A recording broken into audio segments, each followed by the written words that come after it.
நிறைய பசங்க பார்த்தீங்கன்னா, ஒரு 10த்ல வந்து மார்க் குறைஞ்சிட்டாலோ, 12த்ல மார்க் குறைஞ்சிட்டாலோ, இல்ல ஏதோ ஒரு போட்டியில வந்து தவற விட்டாலோ, அப்படியே மனம் உடைஞ்சு போயிடுறாங்க.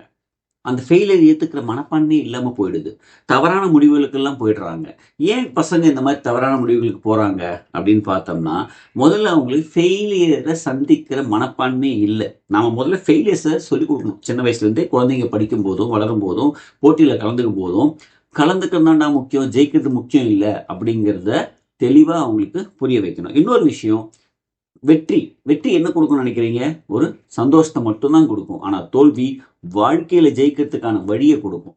தோல்வியை நாம எப்படி அணுகுறோம் அப்படிங்கிறது தான் முக்கியமான விஷயம். இப்போ ஒரு தோல்வி ஆயிடுச்சு, ஒரு மார்க் குறைஞ்சிருச்சு, ஒரு ஒரு 10த்லயோ 9த்லயோ மார்க் குறைஞ்சிருச்சு. அப்ப என்ன பண்ணணும்?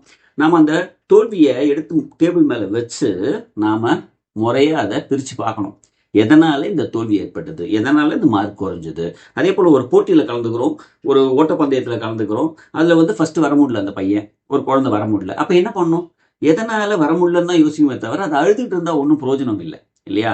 ஸோ ஏன் இந்த போட்டியில நாம தவற விட்டோம், ஃபெயில் ஆனோம். அப்ப இந்த ஃபெயில் ஆனதுக்கான விஷயம் என்னங்கிறத நம்ம டேபிள் முன்னாடி அழகா எடுத்து வச்சு, அந்த விஷயங்களை எடுத்து வச்சு பிரிச்சு பார்க்கணும். அப்ப தினமும் நம்ம பண்ண வேண்டிய விஷயத்துல என்ன நம்ம இன்னும் கொஞ்சம் சேர்க்கணும், நாம இன்னும் எவ்வளவு பயிற்சி பண்ணணும், படிப்பா இன்னும் நாம எவ்வளவு ஃபோக்கஸ்டு அதிகப்படுத்தணும். ஒரு விளையாட்டுல தோத்துட்டோமா, அந்த விளையாட்டுல டெய்லி தினமும் எப்படி ப்ராக்டிஸ் பண்ணலாம் அப்படிங்கிறது தான் கவனம் இருக்கணும்.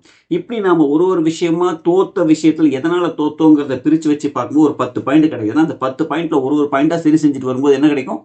பெரிய வெற்றியே கிடைக்கும். இன்னைக்கு பெரிய பெரிய விஷயங்களை சாதிச்சவங்க, பெரிய பெரிய ஆட்களா இருக்கிறவங்க எல்லாம் தோல்வியை சந்திக்காம வந்திருப்பாங்கன்னு நினைக்கிறீங்களா?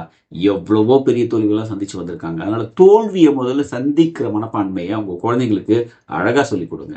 கண்டிப்பா லைஃப்ல ஜெயிச்சிருவாங்க. வாழ்த்துக்கள்.